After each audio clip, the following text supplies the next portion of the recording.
Cedric, ini kan lagi rame terkait putusan hakim yang memvonis artis Ahmad Zoni 8 tahun pidana. Banyak yang menyayangkan seharusnya direhab karena Ahmad Zoni pengguna dan pemakai. Bapak sendiri sebagai praktisi hukum melihatnya seperti apa mungkin? Ya tentu ya, kalau undang-undang menyatakan bahwa pemakai pengguna dalam hal ini cukup direhab, tidak perlu dijatuhi hukuman pidana kan, hakim itu wajib mentaatin hukum kan. Tetapi sebagaimana yang sudah saya sampaikan berulang kali bahwa oknum hakim di Indonesia ini banyak yang balelo, selalu menganggap dirinya itu adalah Tuhan, dan dia selalu berpedoman, berkedok atau bersandaran kepada undang-undang pokok kehakiman, di mana hakim itu bisa memutuskan sesuai dengan hati nurani dia. Nah, memutuskan sesuai dengan hati nurani tidak berarti menyimpang atau bertentangan dengan undang-undang. Ini jelas kan tidak bisa kan, seperti air sama api, mana mungkin bisa kita jadikan satu, kan gitu.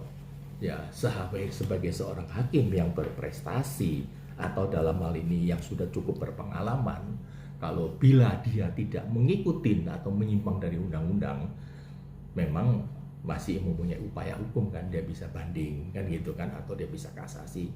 Atau kalau memang hakim ini melakukan suatu pelanggaran, kalau menurut saya ini sudah pelanggaran berat ya, menyimpang daripada undang-undang, laporkan ke Bawas kan gitu kan, bahwa dia atau melaporkan kepada komisi yudisial ya, bahwa hakim ini ternyata tidak mentaati hukum, justru memberikan suatu contoh yang sangat negatif pada masyarakat. Kalau hakim bisa menyimpang atau melawan undang-undang, berarti kan mendidik rakyat juga untuk melawan undang-undang kan. Selanjutnya bagaimana kan, hanya like and dislike. Saya suka, saya bebaskan kamu, saya nggak suka, saya jatuhkan hukuman. Saya tidak peduli undang-undang mengatakan apa. Misalkan undang-undang mengatakan pasal ini maksimum dituntut dijatuhin hukuman itu cuma 3 tahun, dijatuhin hukuman seumur hidup. Ya, hak-hak dari hakim menjatuhkan hukuman seumur hidup, tapi kan bertentangan dengan undang-undang kan, harus kita langsung mengajukan banding dan hakim tersebut harus diproses. Ya, yang saya hanya harapkan satu kan, Bawas, Badan Pengawas Mahkamah Agung atau Komisi Yudisial, jangan jadi banci dong. Kalau ada laporan diproses lah. Selama ini kan mana ada diproses? Nggak ada. Kecuali yang sangat menarik perhatian publik yang sudah sangat ramai di media, mau nggak mau mereka baru proses. Yang lainnya kan nggak diproses.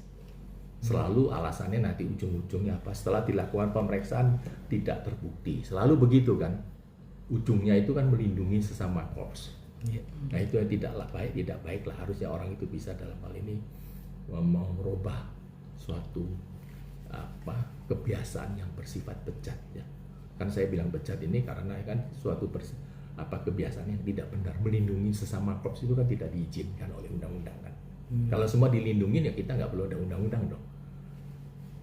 Oke, tapi secara undang-undang narkotika itu penyalahgunanya memang harus direhab atau bisa direhab, bisa dijatuhin hukuman. Kalau misalkan contoh orangnya sudah direhab berulang kali, terulang lagi untuk melakukan tindakan sesama, mungkin pertimbangan hakim itu bisa menjatuhin hukuman untuk supaya dia bisa cerah atau dia untuk supaya kembali pada jalan yang benar kan.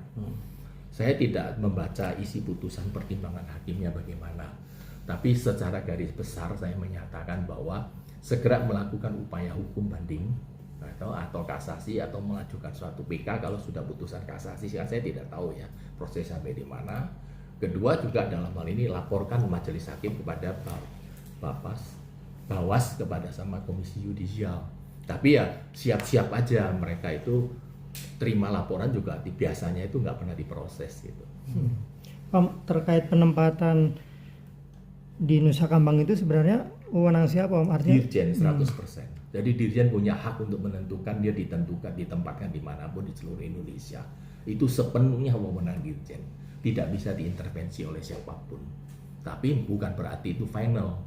Keluarga atau PH-nya itu bisa mengajukan permohonan dengan alas-alas yang cukup kuat ya. Misalkan contoh karena keluarganya ada di Tangerang, minta di LP Tangerang karena biaya ke sana terlalu besar dan sebagainya.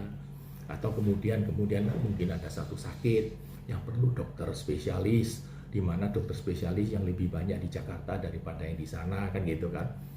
1001 macam alasan bisa diajukan. Jadi bukan berarti, tapi saya hanya mengatakan ini sepenuhnya wewenang Dirjen. Jadi tidak bisa disalahkan Dirjen dalam hal ini menyalahgunakan wewenang, tidak. Beliau tidak menyalahkan wewenang, itu wewenang beliau. Gitu. Tapi putusan itu masih bisa ditinjau kembali, gitu aja. Banyak sekali itu. Ya di sana baru di berapa hari, berapa bulan, berapa minggu ditarik lagi, banyak yang terjadi itu. Itu hal yang wajar itu. Ya itu kan tergantung daripada pribadinya masing-masing kan. Memang banyak sekali orang yang trauma kan. Makin banding itu makin berat kan gitu kan. Nah, tapi kan kita harus melihat daripada pasal-pasal yang dilanggar atau dituduhkan sama dia kan gitu. Maksimumnya apa? Kalau memang dia hanya sebagai pengguna dan dia bukan berulang kali dijatuhi hukuman gitu kan, ya ngajukan banding dong. Kalau tidak berani ya istilahnya saya apa Pak? Terimalah nasib lah. Mau apa lagi?